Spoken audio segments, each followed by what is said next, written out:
Добрая навіна прыйшла з галіны медыцыны Аршанскага раёну. Пасля рамонту ў лікарні імя Сямашкі адкрылася тэрапеўтычнае аддзяленне. Яно разлічана на 50 ложкаў, 30 з іх для хворых з Аршанскага раёну, а 20 забранявана для жыхароў суседніх раёнаў Віцебскай вобласці і нават для жыхароў Чашніцкага раёну. Здзіўляе, праўда, кошт рамонту. Дзяржаўная інфармацыйная агенцыя «Белта» паведамляе, што на рамонт патрацілі 400 000 рублёў. Гэта адносна невялікая сума, асабліва калі параўнаць яе з іншымі выдаткамі раёну. Так, на флагшток, які быў адкрыты сёлета, выдаткавалі ў 5 разоў болей, чым на рамонт установы медыцыны. Паводле адкрытых, але, магчыма, няпоўных і неканчатковых звестак, флагшток аршанцам абышоўся ў 2 мільёны рублёў. Яшчэ адна добрая навіна з медыцыны прыйшла з сенінскай лякарні. Тут з'явілася важнае і патрэбнае эндаскапічнае абсталяванне, але і тут цікава разабрацца ў выдатках. Справа ў тым, што абсталяванне з'явілася не дзякуючы раённаму бюджэту, а дзякуючы дзяржаўным грашам Японіі. Абсталяванне Сеніншчыне падаравала амбасада Японіі як гуманітарную дапамогу.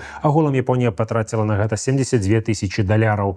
Мясцовы бюджэт раскашэліўся толькі на 26 000. За гэтыя грошы мясцовыя чыноўнікі зрабілі рамонт адпаведнага кабінету, дзе цяпер і будзе стаяць гэтае абсталяванне.